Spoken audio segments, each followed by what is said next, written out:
My name is Tegan Woods, a sergeant in the United States Army. In my world, an order is absolute. But I never thought I'd receive one at my own family's dinner table.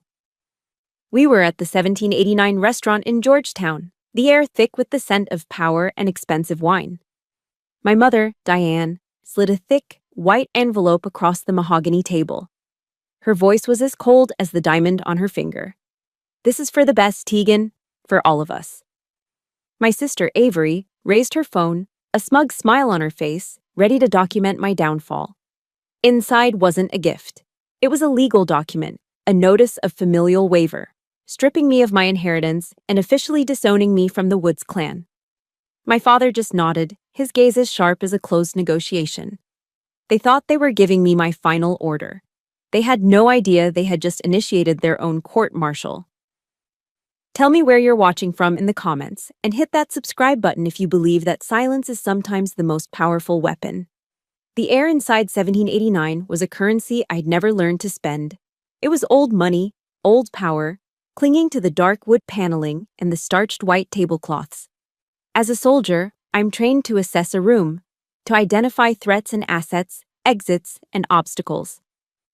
Here, in the heart of Washington, D.C.'s elite territory, I felt like a soldier in civilian clothes deep behind enemy lines. My plain black dress was a quiet camouflage amidst a sea of Brioni suits and Carolina Herrera gowns. The men wore their power like a second skin, their quiet conversations about upcoming bills and judicial appointments weaving a web of influence that covered the entire city. I watched my family operate within this ecosystem with a detached, analytical precision. My father, Charles Woods, didn't need to speak to the sommelier. A subtle, almost imperceptible flick of his wrist was enough to have a bottle of vintage Bordeaux brought to the table. He was a K Street legend, a man who treated every interaction, including those with his children, as a transaction. To my left, my mother, Diane, flashed a perfectly manicured smile at a senator seated at the adjacent table. Her value was measured in successful galas and the pristine image of her family in the pages of Washingtonian magazine. She was the gatekeeper of our family's social standing, and I was a liability she could no longer afford. And then there was Avery. My older sister sat across from me, her posture immaculate, her sharp blue eyes darting from her phone to me and back again. She checked her device not like a bored millennial, but like a general reviewing a strategic map before an assault. She was everything they wanted: a ruthless corporate lawyer, a graduate of Georgetown law, a perfect reflection of their values. I was the anomaly, the stubborn miscalculation in their otherwise perfect dynastic equation. The silence at our table wasn't comfortable. It was tactical, a weaponized quiet that amplified the pressure suffocating me. The waiter placed a plate of seared scallops in front of me. I picked up my fork, my movements measured, just as the performance began. My father cleared his throat, a sound that commanded attention across the entire room. He placed his hands on the table, a practiced gesture of authority, but he wouldn't look at me. "Tegan," he began, his voice smooth and rehearsed, "your mother and I have been thinking a great deal about the family legacy, about the paths we all choose in life." It was a speech, not a conversation. He spoke of tradition, of responsibility, of the Woods name as a brand that needed careful management. My mother picked up the thread seamlessly, her tone sweet but laced with venom. "It's about our image, dear. About expectations. We've always supported your choices, but there comes a time when we must protect the integrity of what we've built." Every word was a tiny, poisoned needle, a subtle reminder of how I had failed to meet those expectations. I could feel the eyes of the other patrons on us, sensing the drama unfolding. Through it all, Avery just sat there, that faint, knowing smile playing on her lips. She looked like someone watching a play for the second time, savoring the moment she knew would lead to the inevitable, tragic climax. For anyone in my position, this would have been a form of psychological torture. This slow, deliberate dismantling of your worth, wrapped in the language of love and concern. It was a tactic I'd seen used in interrogation rooms, designed to break you down before the final blow. And then, the final blow came. My mother reached into her designer handbag and produced a crisp, heavy envelope.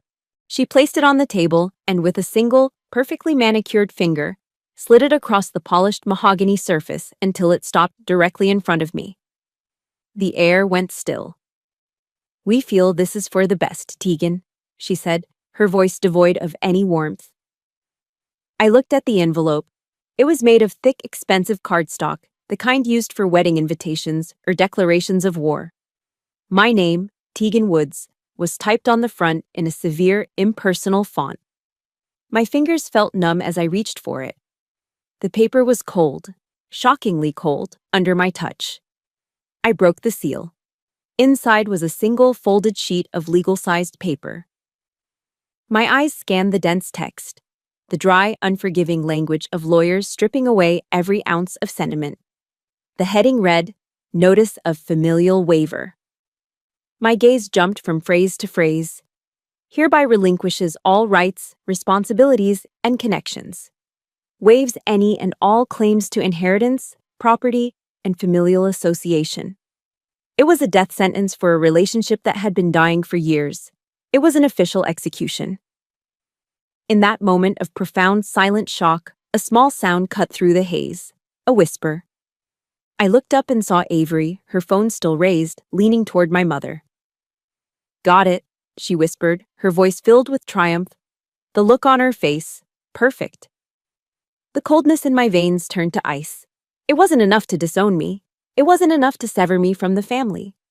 They had to turn my deepest moment of humiliation into a spectacle, a trophy for my sister to capture and keep.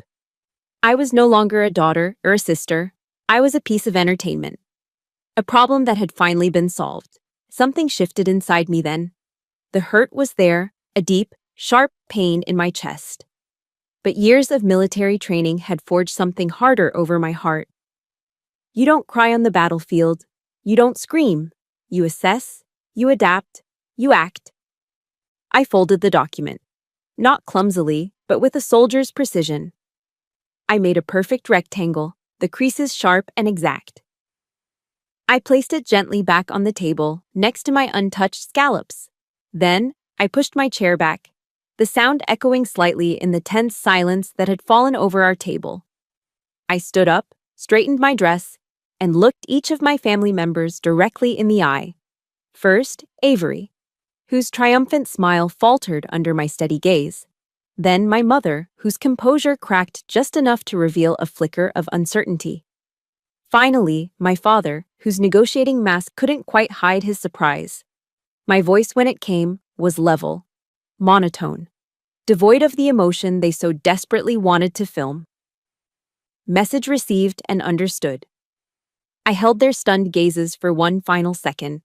Then I turned my back on them and walked away. I didn't run. I didn't storm out. I walked with a steady, measured pace, my back straight, my head held high, leaving them behind in a tomb of their own making. A dead silence broken only by the clinking of silverware from other, happier tables. They fired the first shot. But they had no idea I'd been mapping this entire battlefield for years. The walk away from 1789 wasn't a retreat. It was a tactical withdrawal. Every step on the cold Georgetown pavement was a deliberate move away from the wreckage. That envelope wasn't a sudden attack. It was simply the final piece of ordnance in a long, drawn-out war of attrition against my spirit. The battlefield my father didn't know I'd been mapping was my own memory. A private museum where every exhibit was a quiet act of dismissal, a carefully preserved moment of being made to feel worthless. My collection begins with Christmas. Christmas in the Woods household wasn't about warmth or togetherness. It was a strategic investment in our designated futures. I remember the year Avery was accepted into Georgetown Law. Under the enormous, professionally decorated tree in our living room, her gifts were a testament to her path. A gleaming leather briefcase from Gurkha, an all-expenses-paid summer internship in London, a first-edition set of books on constitutional law. Each gift was a brick in the gilded road they were paving for her. That was the same year I told them I wanted to enlist in the Army. The silence that followed my announcement was heavier than any argument could have been. That Christmas, my gifts were different. While Avery unwrapped her future, I received a collection of porcelain dolls dressed as every American president. They were beautiful, expensive, and utterly meaningless to me. As I held the blank, painted face of Abraham Lincoln, my mother leaned in, her perfume enveloping me in a cloud of disappointment. "At least this way you can be near powerful men, darling," she'd whispered with a smile.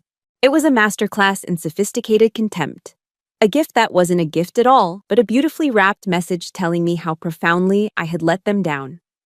Another exhibit in my museum is a memory that still feels sharp enough to cut. I was 22, fresh out of advanced training, and had just been awarded the Army Commendation Medal for my role in a reconnaissance mission that saved my platoon from walking into an ambush.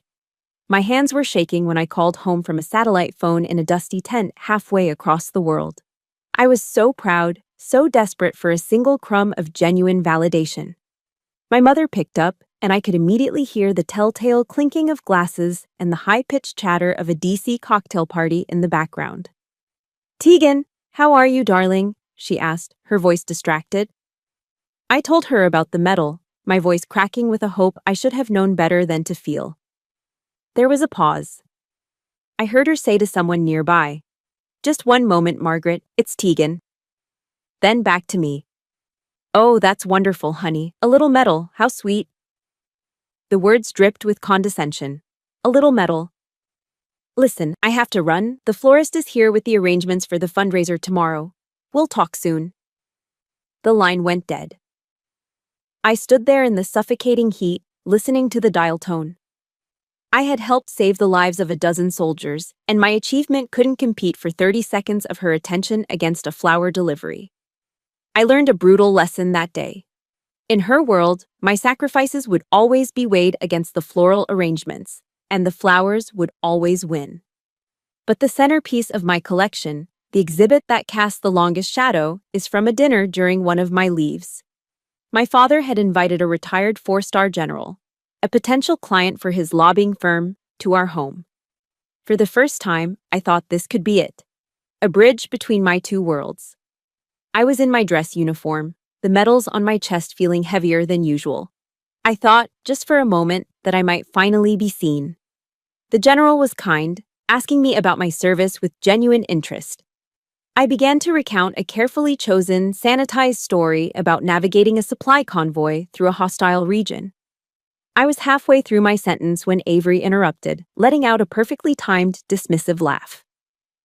"Oh, Tegan, don't scare the man," she said, waving her hand as if shooing away a fly. "My little sister has such a vivid imagination." The table fell silent.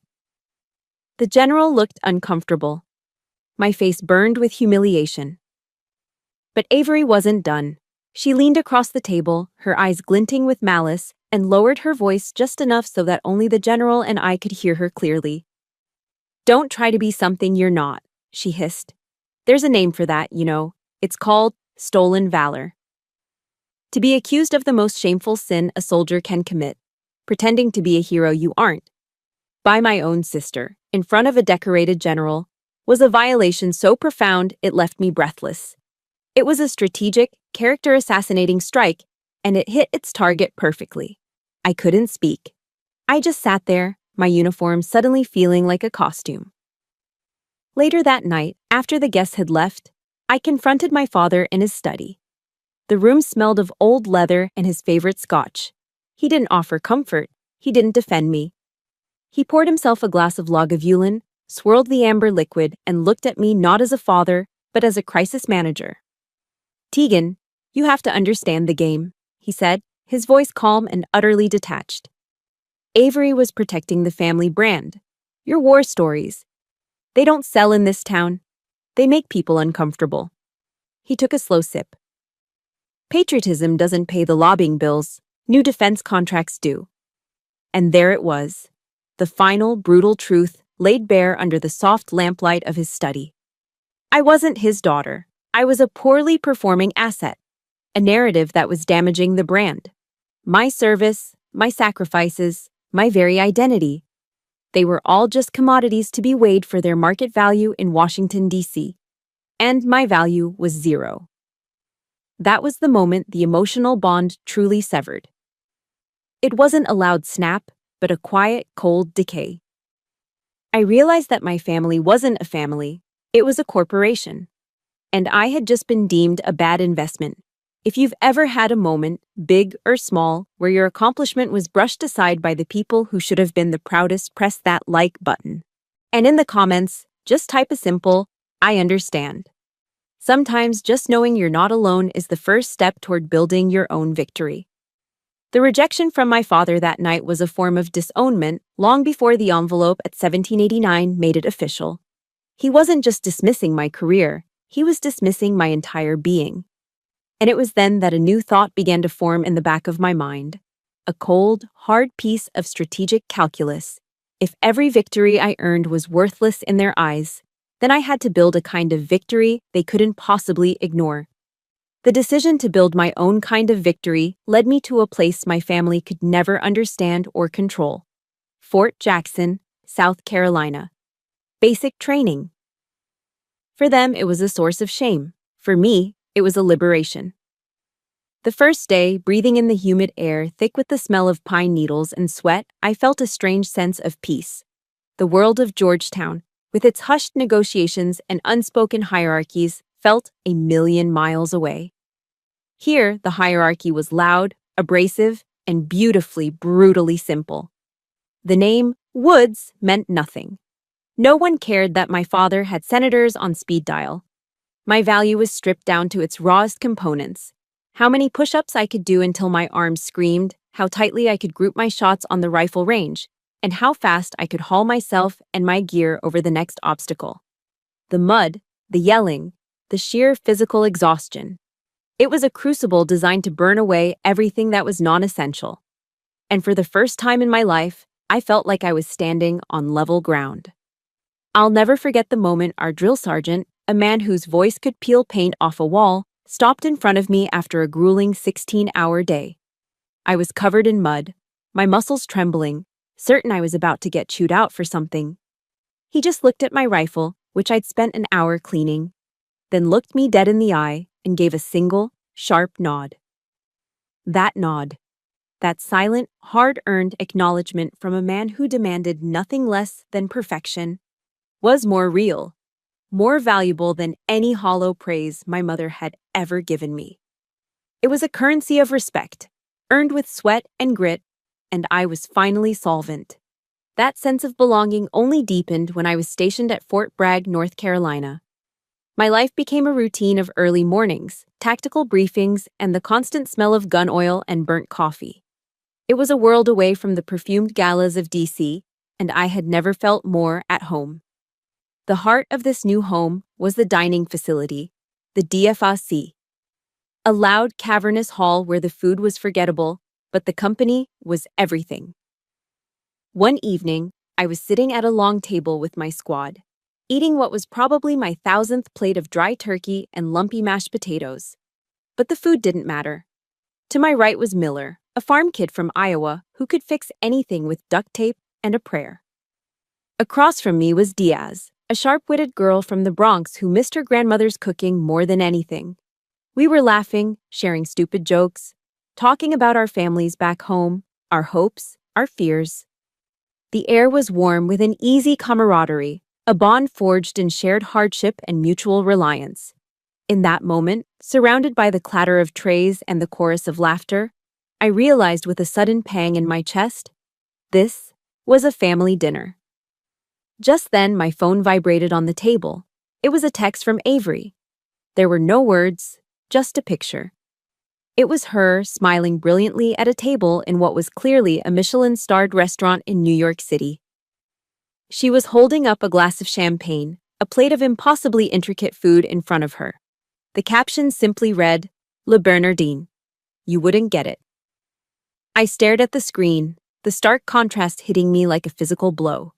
Her world of curated perfection against my world of messy, authentic connection.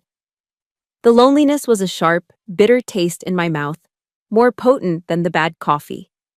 She wasn't just sharing a picture, she was reinforcing the wall between us, reminding me that I was on the outside, in a place she considered beneath her. That feeling of isolation was never more acute than on Thanksgiving. I was on duty, thousands of miles from home. I managed to get a few minutes to call my family, hoping for a sliver of connection on a day that's all about it. The phone rang, and my mother answered, her voice bright and distant. "Tegan, 1 second, let me put you on speaker." Suddenly my ear was filled with the cacophony of a large party. Laughter, the clinking of wine glasses, the hum of dozens of conversations. It was the annual Woods Thanksgiving gathering for DC's Powerful. "Tegan, honey, you've called at such a busy time," my mother shouted over the noise. "Everyone here says hello." A meaningless platitude. My father's voice cut in, impatient and brief. "Try to stay safe, Tegan. Senator Thompson is here. I need to go speak with him." And that was it. Before I could even say, "Happy Thanksgiving," the call was over. Less than a minute. I was a duty, a box to be checked, less important than a handshake with a politician. I hung up the phone, the silence of the operations center pressing in on me. I felt a familiar hollowness spread through my chest. A moment later, Sergeant Miller, the farm kid from Iowa, walked over to my desk. He placed a paper plate in front of me. On it was a generous slice of pumpkin pie from the care packages his mom had sent. "Hey, Woods," he said with a small smile. "Your slice. Didn't want you to miss out on our family dinner." That simple act of kindness, that small piece of pie on a flimsy paper plate, held more warmth, more genuine care than my entire transatlantic phone call. He saw me. They saw me. My value here wasn't conditional. I wasn't an asset or a liability. I was just Woods. One of them. One of the family. That night, back in my small barracks room, I couldn't sleep. The contrast of the day, the stark difference between the family I was born into and the one I had found, churned in my mind. I started thinking about the mission reports I'd been analyzing for weeks. Reports detailing how shipments of critical medical supplies were being delayed or lost in transit, leading to preventable casualties. It was a logistics problem, a data problem, a problem of inefficiency and poor planning. My mind drifted to my father, to the effortless way he could analyze Senate voting patterns to predict a bill's outcome. I thought of Avery and her meticulous, brilliant way of constructing a legal case, brick by logical brick. I had that same analytical mind. They had just never thought to look for it or had dismissed it when they saw it. They had taught me the tools of strategy and analysis, never imagining I would use them for something other than climbing the social ladder in DC. A new kind of energy surged through me, not anger, but purpose. I grabbed my standard issue green notebook, the one I used for mission notes. I started sketching out a system, a network of intersecting data points. Supply chains, weather patterns, local intelligence reports, troop movements. I drew flowcharts and wrote algorithms, the ideas coming faster than I could write them down. I called it Project Chimera. It was more than just a software concept. It was the culmination of everything I was, the analytical mind inherited from my father, the discipline forged by the Army, and the deep, burning desire to protect the people who actually valued me. It was my answer to their dismissal. It was me, taking my seat at the table. If they wouldn't give me a place on their board, I would create my own. Project Chimera stopped being just scribbles in a notebook. For 2 years, it became my entire world outside of my regular duties. I poured every spare moment, every ounce of analytical energy I inherited from my father, into building it. And it worked. In simulations, it was flawless. My commanding officer saw its potential and, to my utter astonishment, selected me to present it at the largest defense exposition in the country, the Association of the United States Army Annual Symposium. AUSI.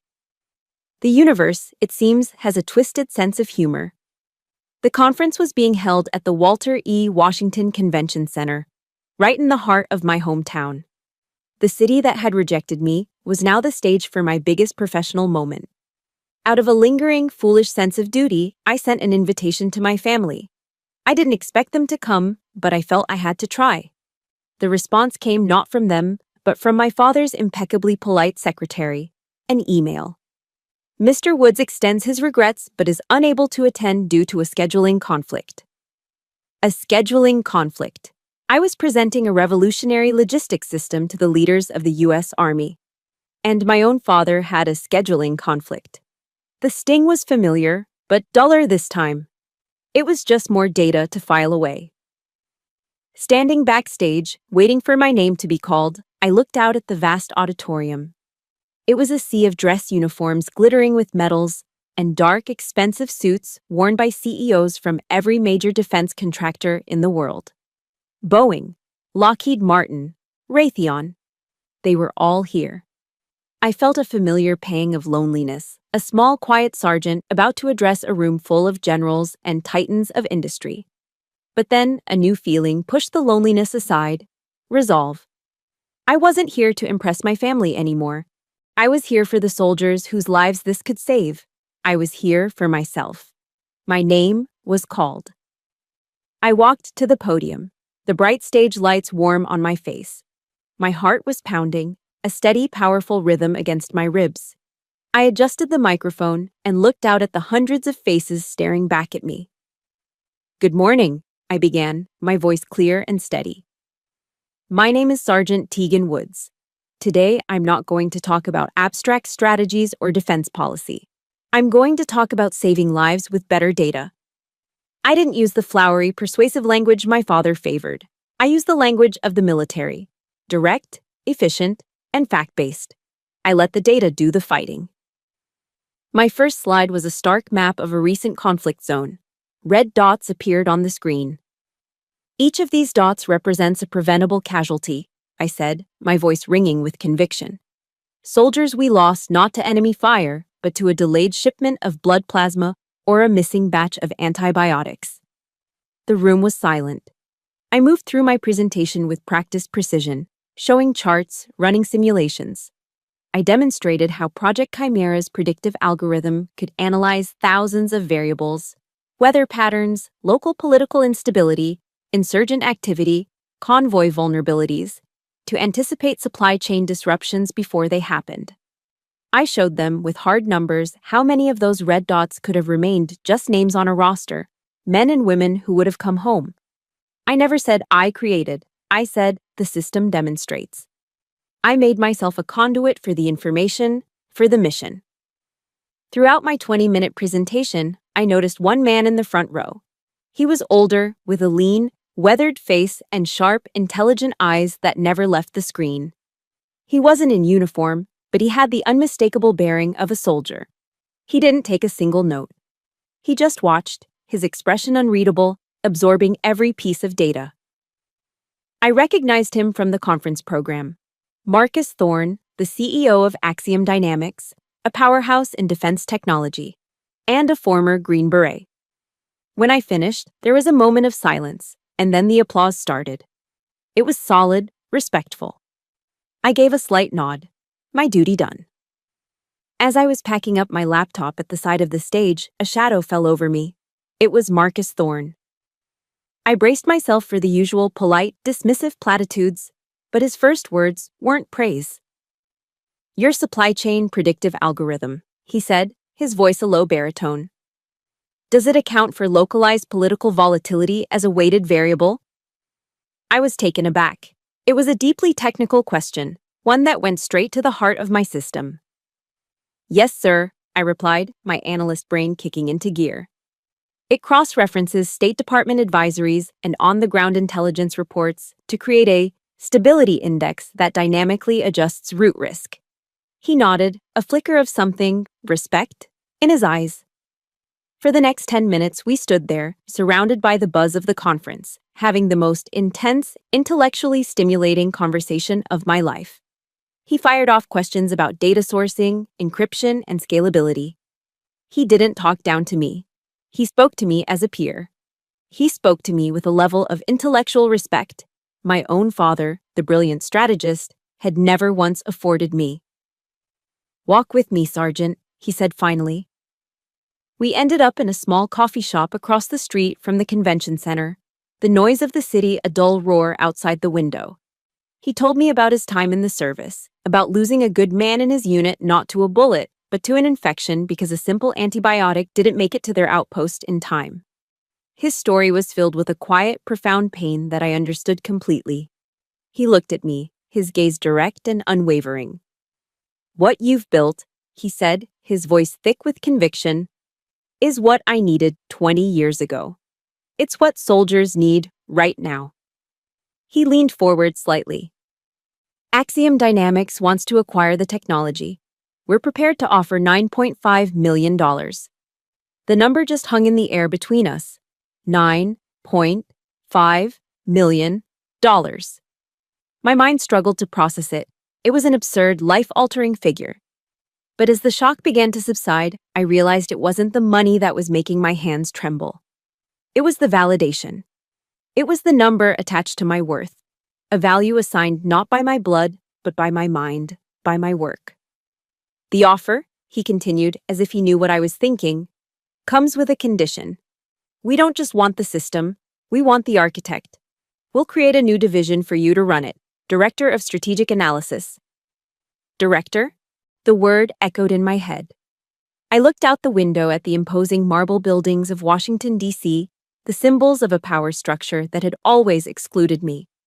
My family had spent their lives playing a game within those walls, a game of influence and image. And in a single afternoon, in a coffee shop with a stranger who saw what they never could, I had just built my own power, a different kind, one based not on who I knew, but on what I could do. Marcus Thorne looked at me, waiting for an answer. He saw a sergeant. He saw an analyst. He had no idea he was also looking at a weapon that was finally being armed. He broke the silence. Sergeant Woods, what you have here isn't just a project. It's a revolution. And I want to invest in that revolution. Tell me what you need. Marcus Thorne's final question, tell me what you need, was the order that activated my new mission. The weeks that followed were a covert operation conducted from my barracks room at Fort Bragg. My life became a study in duality.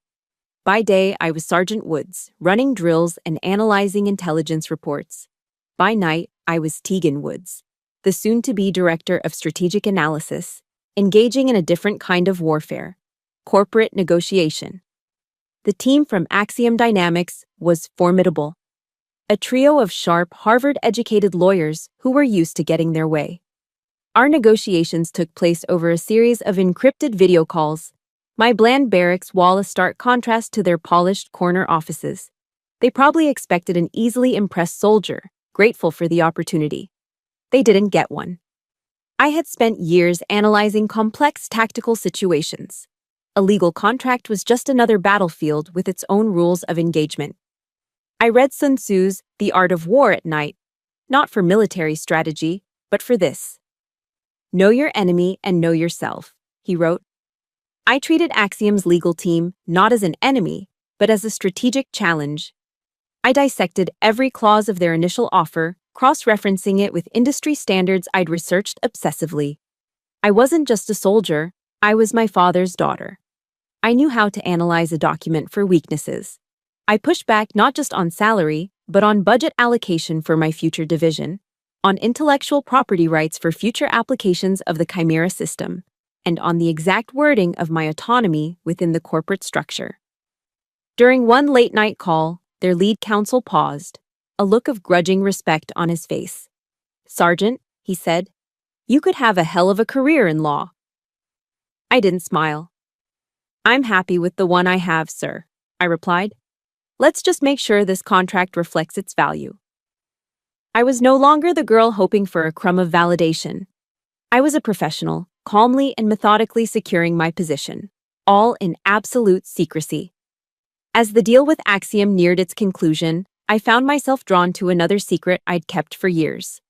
On my laptop, buried under layers of encryption, was a folder I'd named Woods Intel. It was my private museum of dismissals, the one I spoke of earlier, but in digital form. For over a decade, I'd been unconsciously gathering intelligence. I wasn't a victim who cried. I was a soldier who documented. After every slight, every dismissive comment, every broken promise, I would save the evidence. An email from my mother praising Avery's law school achievements while ignoring my promotion. A screenshot of a text message from my sister mocking my uniform. A note I'd made to myself, time-stamped, detailing a promise from my father to visit me on base that was casually broken for a golf game with a congressman. I opened the folder now, the final contract from Axiom sitting in my inbox, waiting to be signed. I scrolled through the files, not with anger, but with a cold sense of clarity. There it was. Years of data points, forming an undeniable pattern of emotional neglect and strategic marginalization. This folder wasn't for revenge. It was my justification. It was the mission briefing that reminded me why this operation was necessary. It was proof that this relationship wasn't salvageable, that it had been a one-sided ceasefire for far too long. This wasn't about hurting them. It was about ending my own slow death by 1,000 cuts. A few days before the final pieces fell into place, my phone rang. It was Avery. I let it ring twice before answering, my voice intentionally neutral. "Hello, Avery." Her voice was dripping with the condescending authority she always used with me. "Tegan, I'm just calling to remind you about dinner on Friday night. It's important. Mom and Dad have something they need to discuss with you." There was a pause, and then the inevitable jab. "Try to dress the part, would you? Leave the Army-Navy store, look at home for once." A year ago, that comment would have stung. Tonight, it made me smile. A small, private, genuine smile. She was still issuing orders, still believed she was the one in control of the board. She had no idea she wasn't a player anymore. She was just a target, completely unaware that my targeting solution had been locked in for weeks. She thought she was setting an ambush, when in reality, she was walking straight into mine. "I'll be there, Avery," I said calmly. "Thanks for the reminder." I hung up before she could say another word.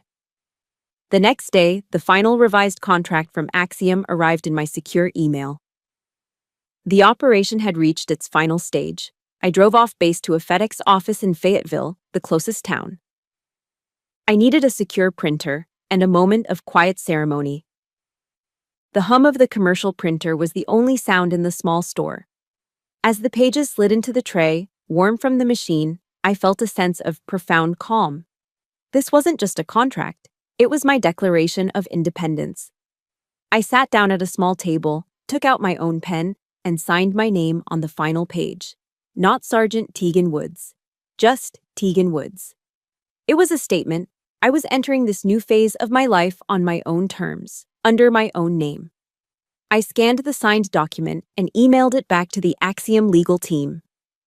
The first part of the mission was complete.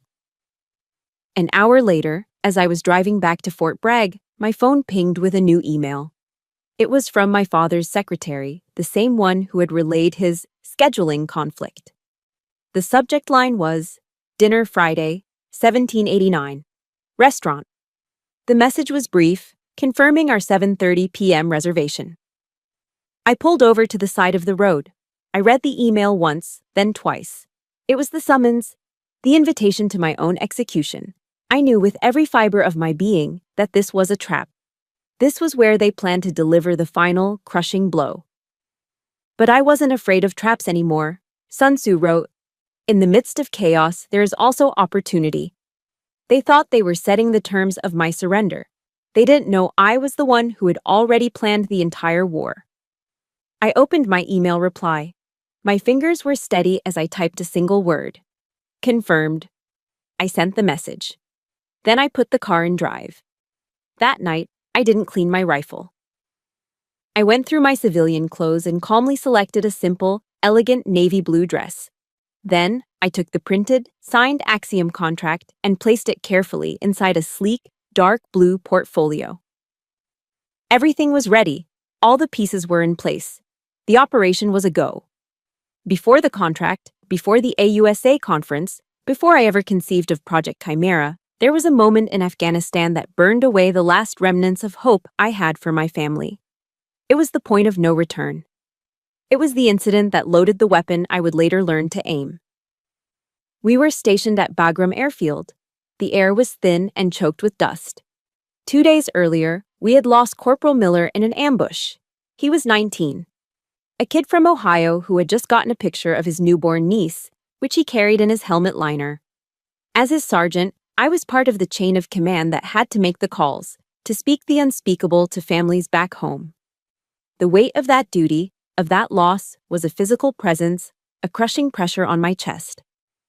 We were preparing for his memorial service, a ramp ceremony to honor him before his body began the long journey home. The grief in our unit was a thick, silent fog. In the middle of this profound sorrow, I checked my email on a slow satellite connection. A new message from Avery popped up. The subject line was bright and cheerful. Big news. I opened it. The text was brief and bubbly. I'm engaged. He proposed last night. We're having the party at the Chevy Chase Club this weekend. Don't worry about coming home for it. It's probably not your scene anyway. Just wanted to let you know. Attached was a photo. Avery, radiant in a white dress, was holding up her left hand. A diamond the size of a small rock glittered on her finger. Beside her, her fiancé, a handsome investment banker with a perfect smile, beamed at the camera. They were the picture of DC perfection. I looked at the photo, then I looked around me. I was in my quarters, my dress uniform hanging crisply on the back of the door, ready for the ceremony. Through my window, I could see soldiers from my platoon gathering, their faces etched with a grief too deep for words. Men were quietly crying for their fallen brother. The jarring contrast between my two realities was so violent it made me feel nauseous. Avery's world of champagne, diamonds, and country club parties felt like a fiction from another planet. A planet where a 19-year-old boy's life wasn't worth a moment's thought. The casual cruelty of her email, "It's probably not your scene anyway," was a calculated dismissal, a neat and tidy exclusion to keep her perfect party atmosphere from being tainted by the inconvenient reality of my life. Despite it all, a small stupid part of me, the part that still wanted a mother, made me pick up the sat phone. I needed to hear a familiar voice. I needed some small measure of comfort, a lifeline to a world where people weren't dying. My mother answered, her voice rushed and airy. "Tegan, what is it?" "I'm in the middle of planning Avery's engagement party." I took a breath, the dust scratching the back of my throat. "Mom," I said, my voice low, "we lost one of my men." "A corporal?" "He was 19. The silence on the other end of the line was not empathetic. It was impatient. "Oh, that's just awful, dear," she finally said, the words a hollow recitation. "But you have to understand, this is Avery's moment. Can you please not ruin the family's joy with your sad stories? All of the focus needs to be on your sister right now." I went completely still. The phone felt like a block of ice against my ear. She hadn't just dismissed my pain. She had forbidden it. She had ordered me to be silent, to swallow my grief so that it wouldn't cast a shadow on a party. My world, a world of life and death and sacrifice, was just a sad story. An inconvenient narrative that clashed with the celebratory mood she was curating. Corporal Miller's death wasn't a tragedy to her. It was a potential party foul. I don't remember saying goodbye. I think I just let the phone fall from my hand. I stood up and walked over to the small cracked mirror hanging on the wall. I looked at my own reflection, at the tired, hollowed-out eyes staring back. I looked at the uniform I was wearing. My gaze settled on the American flag patch stitched onto my right sleeve. The red, white, and blue seemed to stand out in sharp relief. I thought of Corporal Miller.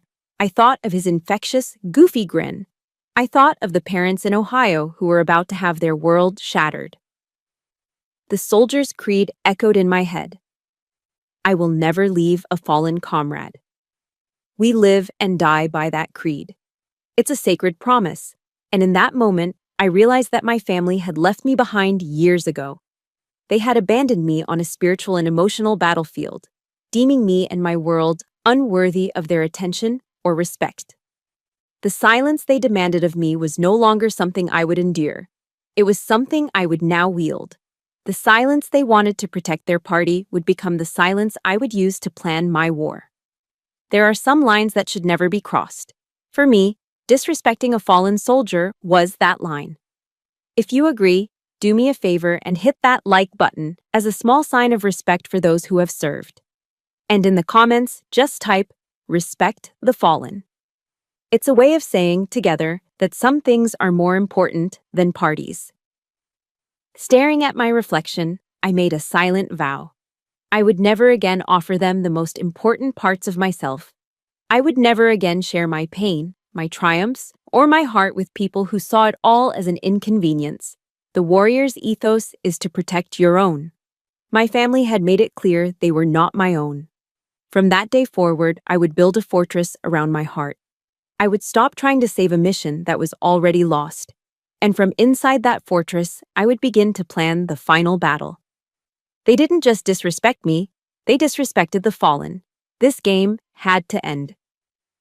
Marcus Thorne's offer wasn't an endpoint, it was the beginning of a new, high-stakes campaign.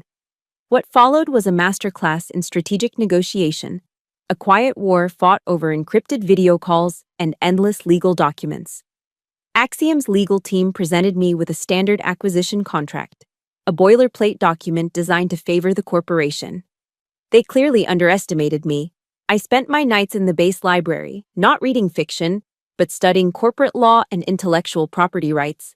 I drew inspiration from women like Marilyn Hewson, the former CEO of Lockheed Martin, women who had thrived in the male-dominated world of defense and technology. I would not be intimidated. In our final negotiation, I sat in my small, stark barracks room, facing a screen of 3 of the sharpest corporate lawyers in the country.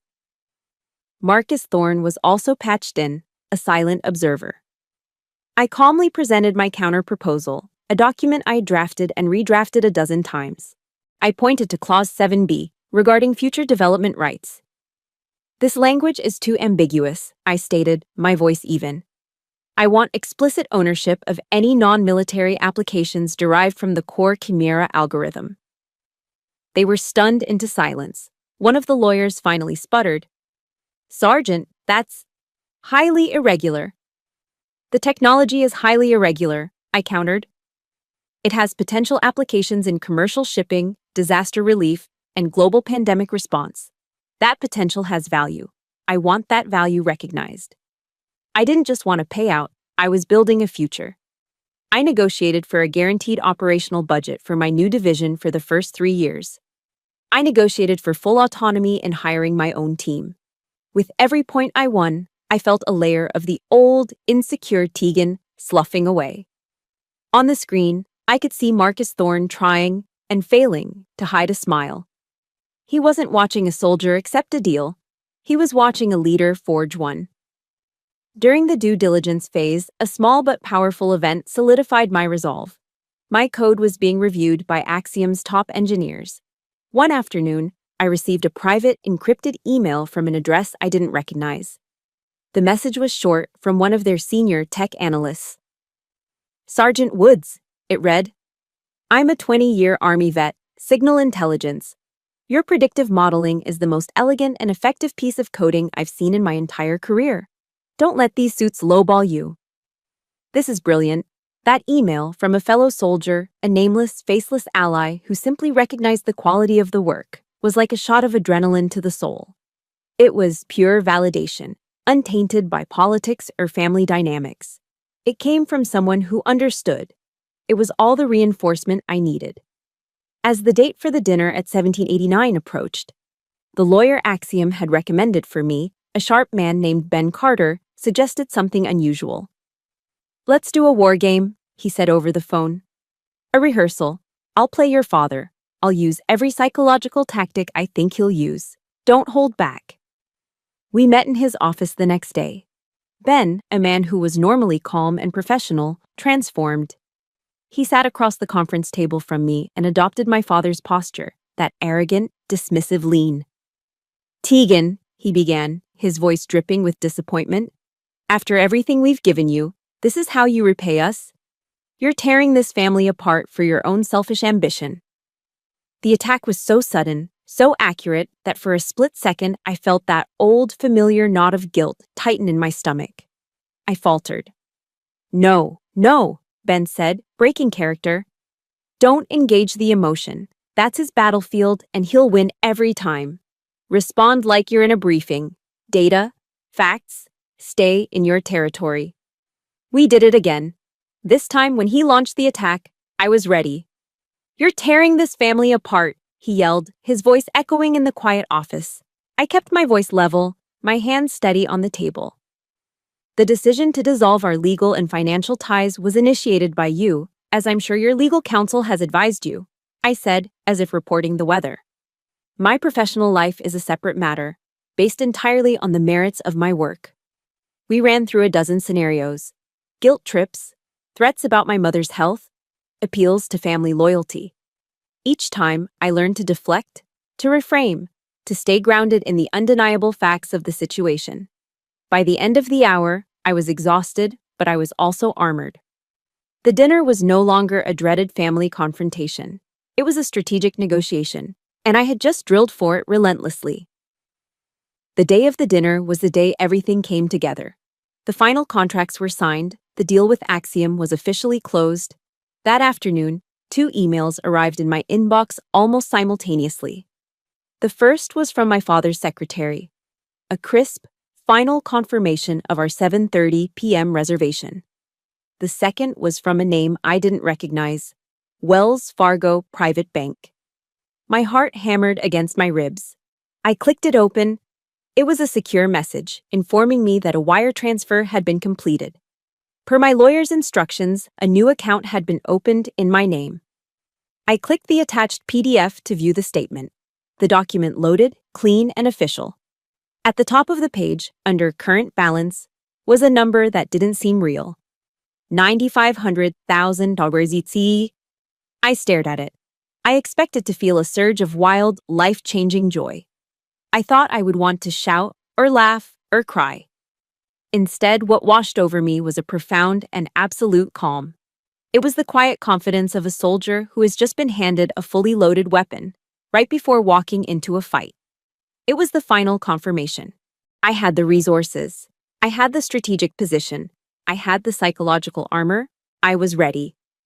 I looked at the number on the screen, the long line of zeros stretching after the name Tegan Woods. It wasn't just money. It was freedom. It was ammunition. I arrived at 1789 at precisely 7:30 p.m. Punctuality is a military virtue. I was wearing the simple navy blue dress I had chosen, its quiet elegance a form of armor. It radiated a silent power they wouldn't understand until it was too late. I saw them at the same table, a tableau of smug authority. My father, the king. My mother, the queen. And my sister, the heir apparent, ready to witness the exile of the family disappointment. I sat down, my movements calm and deliberate. I was not a defendant arriving for sentencing. I was a commander arriving to observe a battlefield of my own choosing. I let them play out their script. I listened to my father's carefully rehearsed speech about divergent paths and the integrity of the Woods legacy. I endured my mother's saccharine lecture on public image and expectations. I watched Avery, her phone held discreetly in her lap, angled perfectly to capture the moment of my anticipated breakdown. I was an actress in their little drama, and I was determined to give the performance of a lifetime by doing nothing at all. When the waiter brought my appetizer, a seared tuna salad, I picked up my fork and began to eat. Slowly, deliberately. I savored each bite, letting the silence stretch, forcing them to wait. I could feel their impatience radiating across the table. This was not part of their plan. They wanted tears, pleading, anger.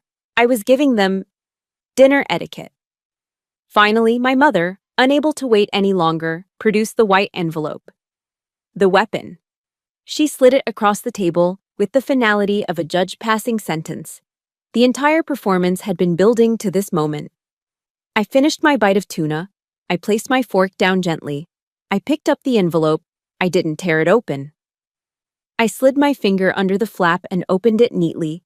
I unfolded the document inside, my eyes scanning the cold, legal phrases they had chosen to end our family. Notice of familial waiver. Relinquishes all rights. Waives any and all claims. It was all there, just as I had anticipated. Out of the corner of my eye, I saw the red dot of Avery's phone camera recording. I heard her triumphant whisper to my mother, "Got it."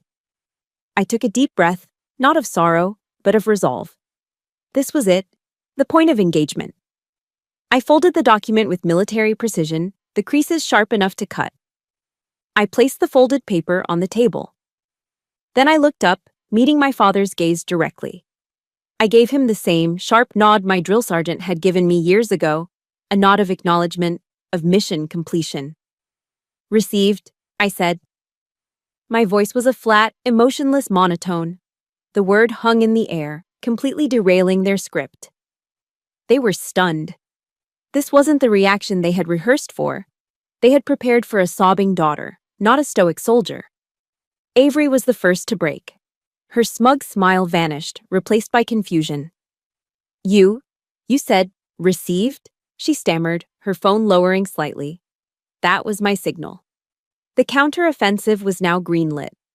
Slowly, I reached down and brought my slim, dark blue portfolio onto the table. I didn't toss it. I placed it. The sound it made on the polished mahogany was soft, but it landed with the weight of an artillery shell.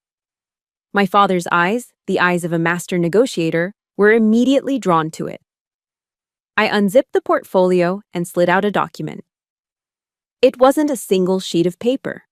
It was a thick, professionally bound proposal. On the cover, in elegant silver lettering, was the logo of Axiom Dynamics. I slid it across the table, a mirror image of my mother's earlier action. It stopped directly in front of my father. While you were all drafting this, I said, my voice still level, still calm, gesturing to their white envelope, I was finalizing a different kind of agreement. My father, Charles Woods, who had read and dissected thousands of multi-million-dollar contracts in his career, snatched the portfolio as if it were a threat. His eyes, trained to find the fine print, the weaknesses, the loopholes, flew across the first page. I watched his face, my own expression unreadable. I observed the subtle shifts, the same way I would track enemy movements. First, there was smug dismissal. Then his eyes narrowed in confusion. Then, they widened in disbelief. The blood drained from his face, leaving behind a mask of pure, unadulterated shock. He started mumbling, the words catching in his throat, his legendary composure shattering like glass. $9.5 million. Acquisition, Project Chimera. Director of Strategic Analysis. My mother, hearing the numbers, leaned over his shoulder. Her perfectly painted lips parted in a silent gasp. Her hand, adorned with the cold diamond, flew to her mouth, trembling. She looked from the paper to me, her eyes wide with a horror that was, for the first time, completely genuine. And Avery. My triumphant, cruel sister. She was frozen solid. Her phone, the instrument of my intended humiliation, slipped from her limp fingers and clattered onto the upholstered seat beside her. The small red light went out. The show was over. The world they had so carefully constructed, a world where they were the arbiters of value, the sole gatekeepers of success, had just been obliterated before their very eyes. They had tried to fire me from a family I no longer wanted, only to discover I had just been hired to run a revolution they couldn't even comprehend. I let the silence sit. I let the truth do its work. There was nothing more for me to say. Insulting them now would be a waste of ammunition on a target that had already been neutralized. I stood up, my chair making a soft scraping sound on the floor. I straightened my dress. I reached over and picked up their white envelope, their pathetic little legal weapon. I held it for a moment, then gently slid it back across the table to them. You should keep this, I said. There was no malice in my voice, only finality. It's no longer valid. I turned and looked at each of them one last time. They were statues, frozen in their own private hell of miscalculation. I have my own new orders now. And with that, I turned my back on them for the last time. I walked away, my posture straight, my pace steady. I didn't look back. I didn't need to. Behind me, I left a silence so profound, so absolute, that it swallowed the entire room. It was the silence of their power turning to ash. The only sound was the crisp, steady rhythm of my footsteps on the hardwood floor, walking away from the wreckage and into my future. The moment I stepped out of the 1789 restaurant and into the cool DC night air, my phone began to buzz. It was a frantic, desperate vibration against my palm. The aftershocks of the earthquake I had just triggered were already beginning. The first was a text from Avery. It came through before I'd even reached the street corner. Tegan, wait, we need to talk. The words were a stark contrast to the smug silence she'd maintained just minutes earlier. Then came the barrage from my mother, a series of rapid-fire texts riddled with typos, a digital reflection of her panic. "Tegan, please come back. We can discuss this. It's a misunderstanding." And finally, as I sat in the back of a taxi heading to my temporary apartment, an email from my father. His was, as always, concise and strategic. The subject line? Urgent. The body of the email: "We need to have a family meeting to clarify the situation." I read them all, one by one, my face illuminated by the cold blue light of the screen. I observed the shift in their language with the detached interest of an analyst. The tone of command was gone. The condescension had vanished. In their place was a new vocabulary. "Wait, please, we need." It was the language of people who had just lost control. Power hadn't just shifted, it had undergone a tectonic upheaval.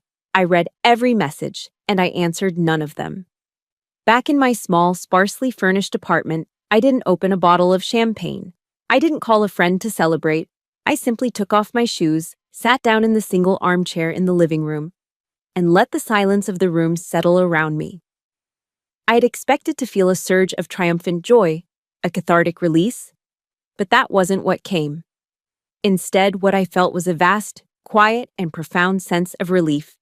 It was the feeling of a soldier finally setting down a rucksack she'd been carrying for 38 years, a weight she hadn't even fully realized was there until it was gone.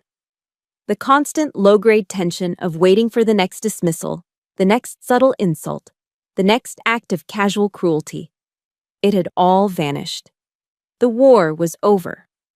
And all that was left was the quiet. My phone buzzed again.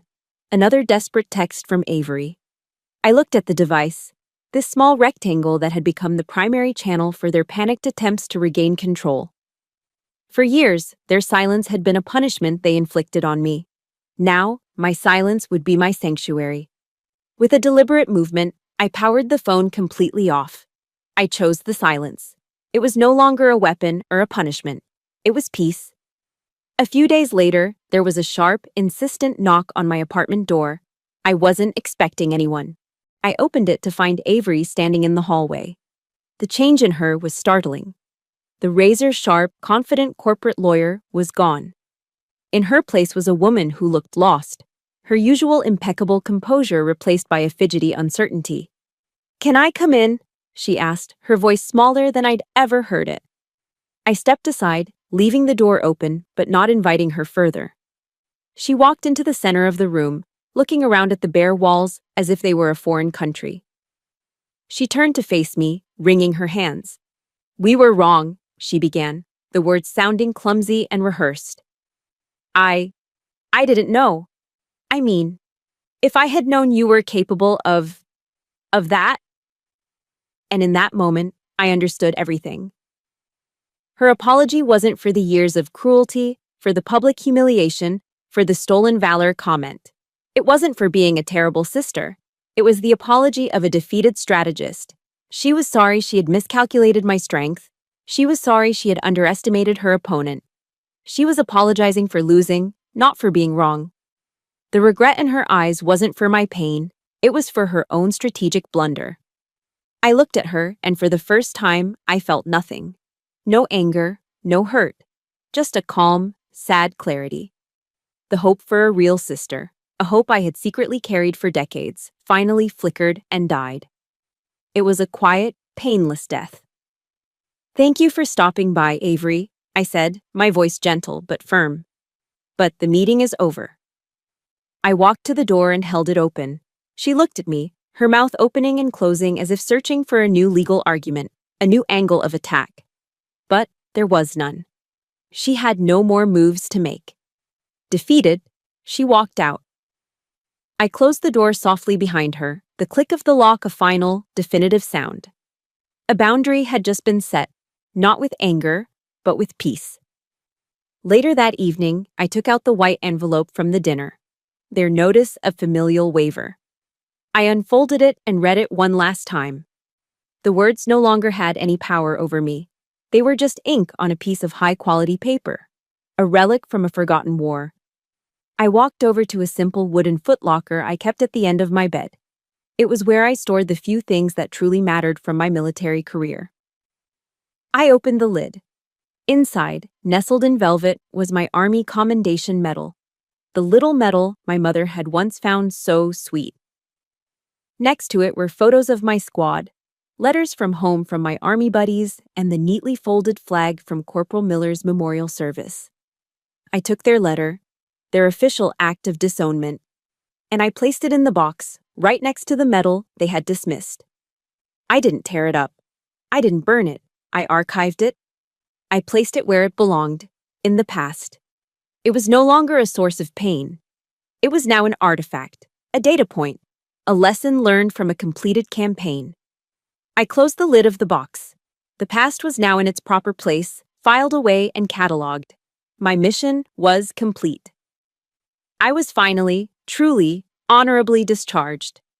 And I was ready for my next assignment, living my own life. 6 months after that dinner at 1789, I stood in my new office on the top floor of the Axiom Dynamics building. It was a world of glass and steel and light. Through the floor-to-ceiling windows, the entire panorama of Washington, D.C. spread out below me. The monuments, the federal buildings, the Potomac River gleaming in the morning sun. It was the same city, the same geography of power my family had always worshipped. But for the first time, I wasn't looking up at it from the outside. I was a part of it, on my own terms.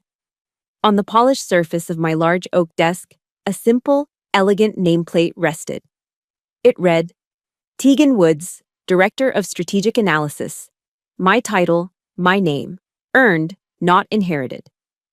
The door opened and Marcus Thorne walked in, a warm smile on his face. He extended a hand. Welcome to the team, Director, he said, his voice emphasizing my new title with genuine respect.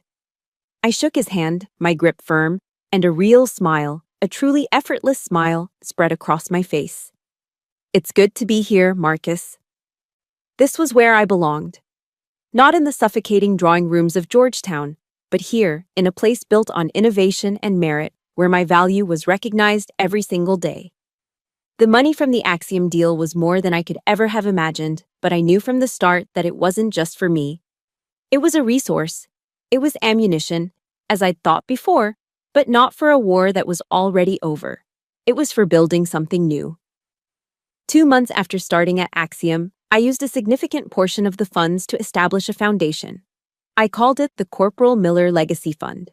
Its mission was simple: to provide full-ride scholarships for the children of fallen service members who wanted to pursue degrees in science, technology, engineering, and mathematics. It was my way of honoring the boy from Ohio. It was my way of turning a tragedy into a legacy of hope. Last week, I had the privilege of meeting the fund's first recipient. Her name was Sarah, a bright, fiercely intelligent 17-year-old girl whose father, an Army captain, had been killed in Iraq 10 years ago. We met for coffee, and she spoke with a passion that reminded me of myself at her age, telling me about her dream of becoming an aerospace engineer. As we were about to leave, she looked at me with tears welling in her eyes. My mom and we never thought college would be possible, she said, her voice thick with emotion.